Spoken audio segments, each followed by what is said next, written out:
ஆண்டு நாடாளுமன்ற தேர்தலில் கர்நாடக ஹாசன் தொகுதியில பிரஜ்வல் ரேவண்ணா போட்டியிட்ட சமயத்துல பல்வேறு பெண்கள் அவருக்கு எதிரான பாலியல் குற்றச்சாட்டுகளை முன் வச்சிருந்தாங்க. அதே சமயம் 2000க்கும் மேற்பட்ட வீடியோக்கள் அவருக்கு எதிராக வெளியாகி மிகப்பெரிய பரபரப்பையே உருவாக்கி இருந்துச்சு. என்னதான் தேர்தலில் பிரஜ்வல் ரேவண்ணா அவர்கள் வெற்றி பெற்றிருந்தாலுமே அந்த வெற்றியை அவரால் முழுமையா சுவைக்க முடியல. இந்த பரபரப்பான சூழ்நிலை ஏற்படவே அங்கிருந்து உடனடியா தப்பிச்சு வேற இடத்திற்கு போயிருந்தாரு. இந்த நிலையில் தான் முன்னாள் பிரதமரான தன்னுடைய தாத்தா தேவகவுடா அவர்கள் சொல்லியபடி சரியாக மே 31ஆம் தேதி இந்தியாவுக்கு திரும்புறாரு. இந்தியாவுக்கு வந்த இவரை காவல்துறையினர் உடனடியா அதிரடியா கைதுமே செய்யறாங்க. கைது செய்யப்பட்டு கிட்டத்தட்ட 14 மாதங்கள் சிறையில் அடைக்கப்படுறாரு. கிட்டத்தட்ட 123 ஆதாரங்களும் சேகரிக்கப்படுது. கூடவே 2000 பக்கங்களை கொண்ட குற்றப்பத்திரிகையும் இவருடைய வழக்குல தாக்கல் செய்யறாங்க. இந்த வழக்கு கிட்டத்தட்ட 7 மாதங்கள் நடைபெறுது. அந்த 7 மாதங்கள்ல கிட்டத்தட்ட 23 ஆதாரங்கள் இவருக்கு எதிராக சேகரிக்கப்பட்டிருக்கு.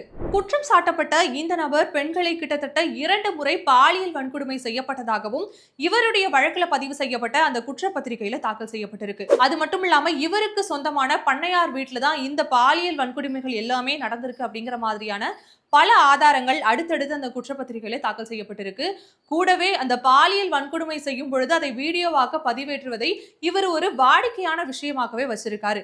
அந்த வீடியோல பார்க்க போறோம் அப்படின்னா பாதிக்கப்பட்ட பெண்கள் எல்லோரும் கதறி அழக்கூடிய ஒரு அவல காட்சிகளும் இடம்பெற்றிருக்கு.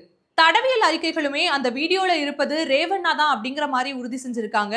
கூடவே இந்த விஷயத்துல பாதிக்கப்பட்ட பெண் ஒருத்தர் கொடுத்த தகவலின் அடிப்படையில அந்த சமயத்துல அந்த பெண் உடுத்தி இருந்த புடவையிலுமே ரேவண்ணாவுடைய கைரேகைகள் இருந்ததா காவல்துறையினுடைய தரப்புல இருந்து அந்த குற்றப்பத்திரிகையில மென்ஷன் பண்ணியிருக்காங்க.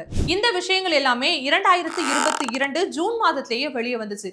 ஆனா இந்த வழக்கு தொடர்பான எந்த ஒரு விஷயங்களும் வெளியே போகக்கூடாது அப்படின்னு சொல்லி நீதிமன்றம் உத்தரவிட்டிருந்ததுனால ஊடகங்களுடைய பார்வைக்கு இந்த விஷயம் பெரிய அளவுல புலப்படாமலேயே இருந்து வந்தது. இந்த நிலையில தான் வழக்கானது தற்பொழுது முடிவுக்கு வந்து ரேவண்ணா தான் குற்றவாளி அப்படிங்கிறது நிரூபிக்கப்பட்டிருக்கு. கூடவே அவர் வீட்டுல பணிப்பெண்ணாக வேலை பார்த்து வந்த 48 வயது பெண்மணியை இவரு பாலியல் துன்புறுத்தல் செஞ்சாரு அப்படிங்கிற மாதிரியான விஷயங்களும் தற்பொழுது உறுதி செய்யப்பட்டிருக்கு. இந்த நிலையில தான் ரேவந்த் அவர்களுக்கு எதிராக தீர்ப்பானது வழங்கப்பட்ட பிறகு நீதிமன்றத்திலேயே கண்ணீர் விட்டு அழுததா தகவல்களும் வெளியாகி இருக்கு.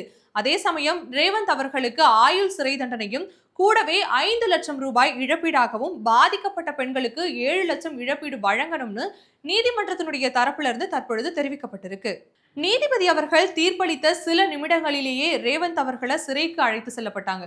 இந்த இடத்துல குறிப்பிடத்தக்க ஒரு விஷயமா பார்க்கிறது என்ன அப்படின்னா, ரேவண்ணா மே 31ஆம் தேதி விமான நிலையம் வந்த பொழுது எந்த ஒரு பெண் அதிகாரி அவரை கைது செஞ்சு அழைத்து வந்தாங்களோ அதே பெண் அதிகாரி தான் தற்பொழுது நீதிமன்றத்துல தீர்ப்பு பெற்ற பிறகு அவரை அழைத்து போயிருக்காங்க. கர்நாடக அரசியலையே தன்னுடைய கையில வச்சிருக்கக்கூடிய மதசார்பற்ற பாரதிய ஜனதா தள கட்சியினுடைய குடும்பத்துல இருக்கக்கூடிய முக்கிய நபரான இவருடைய இந்த வழக்கிற்கு அவருடைய சொந்த குடும்பத்துல இருந்து யாருமே வரவே இல்லை. அது மட்டும் இல்லாம ஒரு முக்கிய அரசியல்வாதி சம்பந்தப்பட்ட இப்படிப்பட்ட ஒரு வழக்குல விரைவா தீர்ப்பு வழங்கி இருக்கிறது அப்படிங்கிறது இந்த ஒரு வழக்கு தான்.